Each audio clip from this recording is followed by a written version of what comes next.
School में क्या काम करवा लेने चाहिए बच्चे से?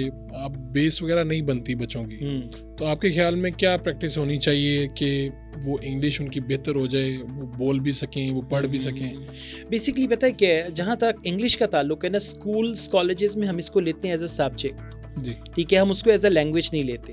तो अगर हम उसको एज अ सब्जेक्ट के साथ साथ एज अ लैंग्वेज भी लें, और एक अगर स्कूल्स में पीरियड हो जैसे कम्युनिकेशन का है या स्पोकन इंग्लिश का पीरियड हो जिसमें बच्चे इंग्लिश बोलें, बातचीत करें, उनको इनकरेज किया जाए, और फिर जो स्कूल की लैंग्वेज है अगर उसको इंग्लिश में कर दिया जाए।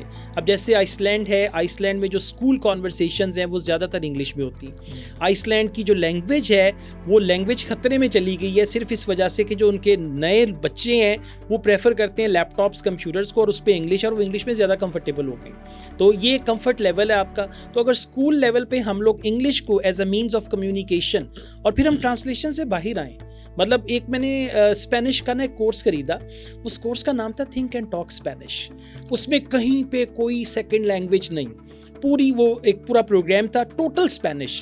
पहले तो मैंने सोचा मुझे समझ कैसे आएगी, फिर जब मैंने उसका चैप्टर 1 लगाया ना तो उसमें उसने बोला ऊन गातो, मियाओ मियाओ। मैंने कहा अच्छा, गातो बिल्ली को कहते हैं। फिर उसने बोला ऊन पेर्रो, वुफ वुफ। तो मुझे समझ आ गया। तो वो पूरा कोर्स था think and talk Spanish, 50 chapters थे उसके, बिल्कुल ज़ीरो किसी और लैंग्वेज की इन्वॉल्वमेंट के। मैंने उसके सारे 50 चैप्टर्स, और उस कोर्स से मैंने स्पेनिश लैंग्वेज सीखी। जो इंटरनेशनल स्टूडेंट्स आपके पास मुख्तलिफ ममालिक से हैं, तो हमारे से ज़्यादा भी कोई काम ख़राब है कहीं पे, अगर आप बच्चों के सुनते हैं चीज़ें तो लगता है कि यार ये तो बिल्कुल काम ख़राब है, और ज़्यादा अच्छे कौन हैं इसमें और ज़्यादा नीचे के लेवल पे ज़्यादा? बिल्कुल ठीक है। देखिए, हम लोग शुरू से ये कहते हैं कि जो इंडियंस हैं उनकी इंग्लिश बहुत अच्छी होती है। हाँ जी। अच्छा, ये इंडियंस वो हैं जो आपको मीडिया पे नज़र आते हैं।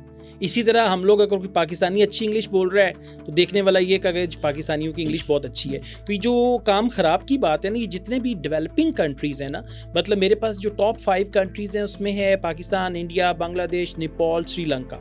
ये 5 कंट्रीज़ हैं जहाँ पे मेरी वीडियोस देखी जाती हैं, और ये 5 कंट्रीज़ वो हैं जहाँ पे इंग्लिश का लेवल एक जैसा ही है। मतलब सबका, जिनके प्रॉब्लम्स हैं उनके वो प्रॉब्लम्स क्यों हैं? क्योंकि डेवलपिंग कंट्रीज़ हैं, एजुकेशन सिस्टम उतना अच्छा नहीं है, कुछ लोग इंग्लिश देर से पढ़ते हैं, कुछ टीचर्स उतने अच्छे नहीं हैं इंग्लिश के।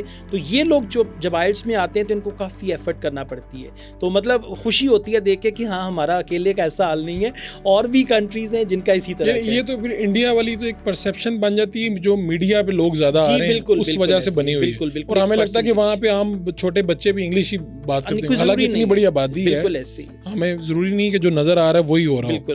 अच्छा, स्कूल में जाते हुए अगर आप ये स्पीकिंग की बात कर लें